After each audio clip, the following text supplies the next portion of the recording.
Balak ng grupong Manibela na palawigin ang kanilang transport strike hanggang sa Biyernes. Pero hindi rito pabor ang ilan pang transport group na naniniwalang may ibang mga issues sa sektor na kailangang tugunan.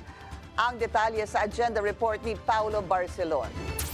Sa pag-ikot ni Manibela President at Senatorial candidate Mar Valbuena sa kanilang mga strike center sa Metro Manila, sinabi niyang balak ng kanilang grupo na sagarin hanggang Biyernes ang kanilang tigil pasada. Pakiramdam ni Valbuena, hindi sila binibigyang prioridad ng Transportation Department. Wala rin daw siyang balak sumipot sakaling ipatawag siya sa dialogo ng ahensya.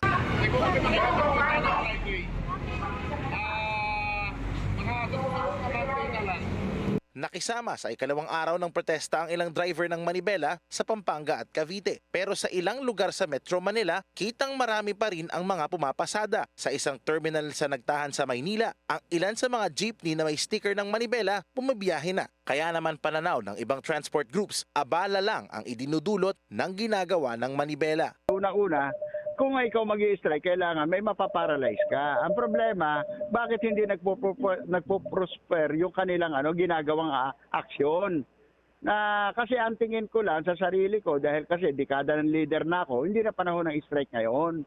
Ang panahon ngayon, makipag-usap ka dahil iba na ang takbo ng gobyerno natin ngayon eh. Pabor din ng ilang organisasyon sa PUV modernization. Pero dapat mas pagtuunan daw ng pansin ng gobyerno kung paano mababawasan ang katiwalian sa transport sector. Consolidation, na ang consolidation, bago ka mag-consolidate, dapat pusin mo muna yung evaluation ng rota, di ba? Para malaman mo kung ilan ang sasakyan na ilalagay sa rota, and at the same time, malalaman natin kung anong klaseng sasakyan na ilalagay doon sa rota. Sa panayam naman ng programang Walang Atrasan sa DWAR Abante Radyo, sinabi ni LTFRB spokesperson Ariel Inton na posibleng hindi lang nauunawaan ng grupo ni Valbuena ang mga numerong kanilang sinasabing ugat ng kilos protesta. Yung pong 86.23%, it refers to the number of units with franchise that applied for consolidation as of November 2024. Yan. So, ibig sabihin, no, yun percentage na yun mga nag-apply. Yan.